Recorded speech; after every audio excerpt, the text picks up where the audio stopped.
Pilaf shoeing my deck profile. So we've got it here. I've got the main man in a call, and he's gonna break it down with us. So, let's go ahead and get into it. Dylan, how are you doing, bud? I'm good. I woke up 2 hours ago, 4 p.m.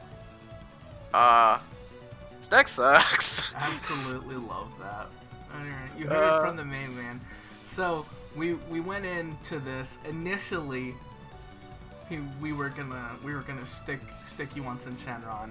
That didn't play out, so we stuck you on Gotenks because that's like another mono yellow deck. Because the most brain dead deck. You It's literally, oh look, turn 4, Mecha Kabora. Oh look, turn 5, Cell Xeno. Anyways, they didn't get to that because they died on turn 2. This deck is just aggro. You beat their face in, and if you don't beat your face in, you lose. So awesome.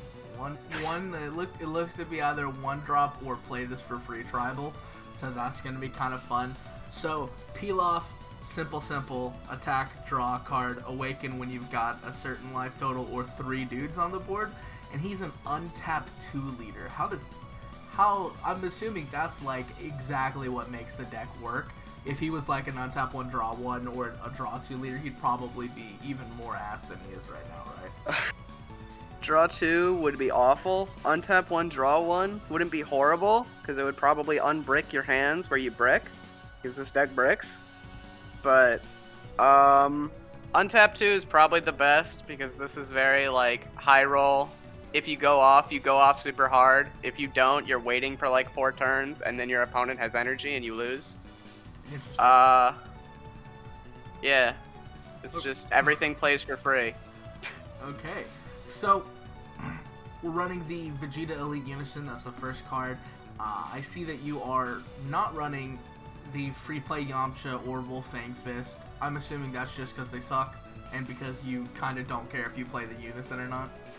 Yeah, the Unison is like I used the Unison on Saturday, the day I didn't top. I used that to kill people under Nimbus and with Bean, because like someone Nimbused me and I just went, okay, give the Unison triple attack and give it +5 with Bulma super combo, and then they died because they took like 4 20k swings. That makes sense. And the Bulma super combo also is. This is, would you say, one of the main things that gives your deck the gas? It's like the reason I'm playing 4 Bell mods is like because it's always live because of Bulma super combo. You can play a lot of cards that seem kind of bad, like Coco Village Princess. Card's insane. Don't know what you're talking about. Card is insane specifically because it costs 0 energy. Much like 90% of the deck. That's fair. So, easy peasy then, Coco Village Princess. You've got the 4 triggers Babas. Beerus. Yeah, Coco drops Beerus, draws a card, summons Beerus because of his effect. And I'm assuming this one-hit wonder, the same principle applies, except you're not triggering it with Coco, you're triggering it with Baba, correct? Yeah, and the Vegeta Unison, when it swings, it minuses something by 5k. So if they have something out, you can just like the dirtiest play is, Baba, neg 5, their Black Mass Saiyan, so they think they're safe, and then you play the Goku. Nice one-drop loser.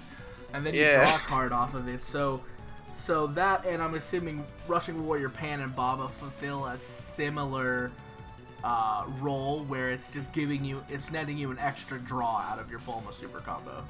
Yeah. Okay. It's just too much value with the Bulma super combo. Like I can swing with pretty much anything, combo like 2 Bulmas and 2 Babas, and the thing gets like 40k combo power. And they just take the hit. Yeah, and then they take the damage. Okay, alright.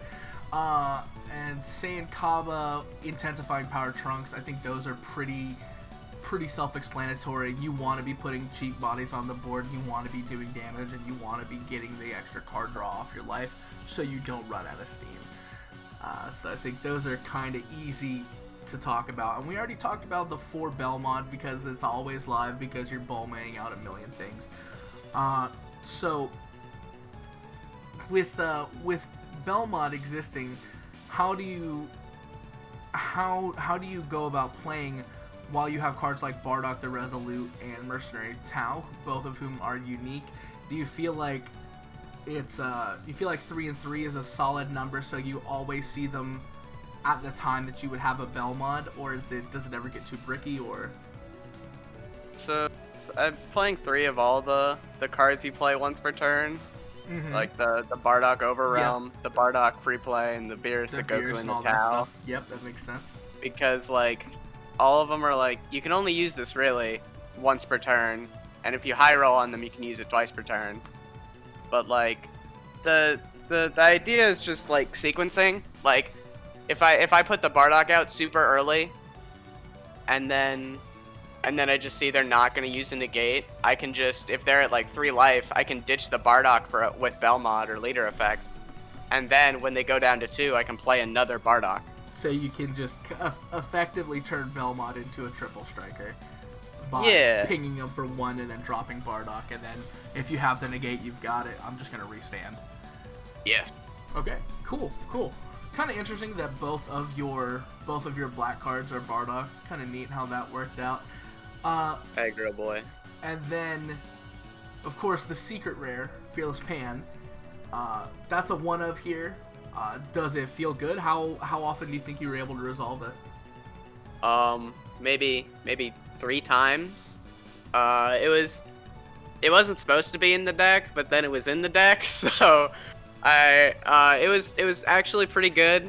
I think the place it came in the most useful was it was a blocker against Gohan. Got it. Yeah. And that deck is a better aggro deck, so I had to play blockers so that I didn't lose. I don't know. We've got two different videos of this deck absolutely working over Gohan. And those are going to be posted up. We're probably going to toss those into the description box on YouTube, and I'll link it and let people see. But so deck's fun. Let's talk about that then. Since Gohan, you said, is the better aggro deck, how did you feel on the day you topped? You played 2 Gohans, correct? Played 2 Gohans. Okay, so going against the better aggro deck, how did that feel? My opponents, am I allowed to say my opponents didn't play it well? Like, I mean, to be fair, I don't think anyone really trained for the Pilaf matchup. So like, I don't think it's fair to say like they were bad at the game, but like, well, I just felt like. Also, to be fair, every Pilaf list I've seen, with the exception of yours, they're running the 2 drops, the little play this, summon this engine. And I haven't seen anybody building just spam 1 drops. Because well, see, the problem is they're trying to play a red deck and not an aggro deck. Got it. So this is tricolor Pilaf, beat your face in. Tricolor with red, green, black. Yeah, two green cards, 2 black cards. Tricolor. I do love it. Other than that, I think we've gone over pretty much every card except for Homeboy Pilaf over here, and we all know what he does. He's just your searcher. Play him off Bulma Super Combo, and you get another Bulma Super Combo, and then you sack your opponent. Yes. So how often do you think you utilize the Pilaf effect, Awakened, where you sacrifice your cards? So it's more useful to unbrick your board than to give a Unison triple attack. Like, I did that a couple times in games where I had the Unison when I awakened super early. But more often than not, I would just have I would have a Tau on board and 1 in hand, and have like a Beerus on board and 1 in hand. And I'd be like, I don't really need these anymore, and just get rid of them for nothing. And then put out more pressure. And I could play the Beerus and the Tau out of my hand. Yeah. Plus it puts things in the drop for Overrealm, because like you don't really get to Overrealm until you're like midway through your combo. So if you don't have a good way to start going in on your opponent, you can just do that super early. Okay, that makes sense. So then, let's take a look. I know you sent me an updated list of this. Pilaf 2.0. Yeah. Never neg. Never neg. I like that a lot. So I'm going to go ahead and pull that up. Let's take a look and see the differences. Going into it immediately, we can see you swapped out your Unisons and trimmed it from a playset to just 2. The best card in your deck, Cocoa Village Princess, is still only at a 1, so that's unfortunate. Also looks like you added in an actual black package instead of just 2 cards. Yeah, I saw somebody do this on stream with the 1-drop and Tag Team Gohan, and I was like, I don't really care about consistency, I just want to high roll more. So I put in that, and then the Unison is like, the Vegeta Unison was cute with the Goku, but I feel like if I'm ever gonna play the Unison, it's going to be when they're not putting things on the board. Like the worst they can do in this matchup is like play a 1-drop, and if I don't have the Goku by the time I neg something with Baba or the Vegeta Unison, then the Goku just sits in my hand and he's combo power. So I kind of just took out that package. I feel like that was probably the least well-performing card, was that SS3 Goku. Like it did really well against VJX, but other than that, it kind of fell short of what I wanted it to do. So I put in Tag Team Gohan as a more reliable for 15k. It's also another blocker, so like. So you can sack Gohan players even harder. Yes, correct. Okay. Cool. Like being able to go Belmod, pitch like Tao and some black thing to play the Gohan for free. You get the Belmod, and then you can play another Tao. It feels pretty good. Right. Sick. So then you're mostly gonna be, just like you said for earlier, you're mostly just gonna be using your effect here just to clear board so you can get more unique cards out and more of these once per turn type things going on. Yeah, I use the Gotenks Unison. It's at a 2-of because if I get Nimbused, then Gotenks ignores that because he's not a battle card. And swinging with triple attack is nice. Giving your leader +10 or +5, I guess, is nice. Taking life is nice. Against Invoker, take cards out of their hand.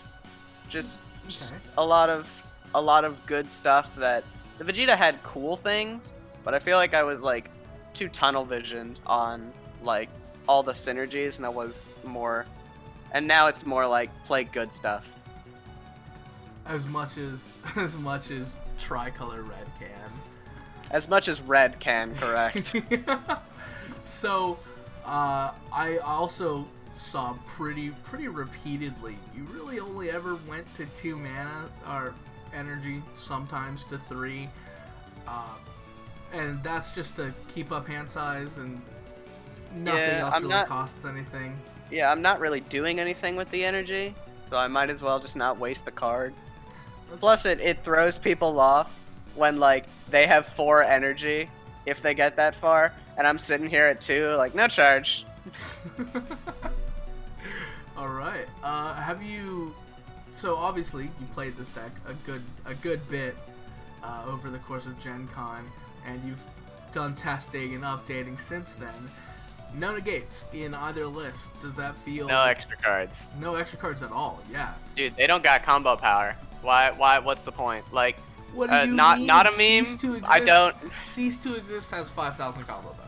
You make an excellent point.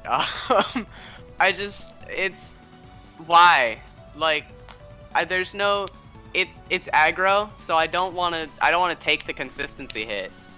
Like, I could play like After Images or Is That All You Got or whatever, but I don't see the purpose when, if I need kind enough to where I need to negate something, I probably already lost. Okay, yeah, that makes sense. Alright, so there you have it, people. This is the original, the Gen Con list, utilizing the Fearless Pants secret rare, of course. Don't listen to Mark Hill, I didn't play Gotenks. Correct, yeah. Another reason to put this out, the list that was put out by DBS Decks was not correct. It was the Gotenks list that he played day one and hated and will probably never play again. Yeah, don't use that as evidence for how bad I am at deck building. Use this. Yeah. So here's the first list, and here's the second. Of course, like I said, we're gonna put up some gameplay videos in the description section. We'll also have links to look at these deck lists. All right. Anything else you want to say? Any shout outs? Any hate mail? Anything you want to get off your chest before I stop the recording, bud? Red sucks. Don't play red. Don't be like, it needs this. No. Red sucks and it needs a ton. Don't play red. Red is bad. Alright. Okay, well, considering he topped with it, I guess he gets to have the opinion. I'm gonna go ahead and shut it off now, and we'll get all this stuff posted.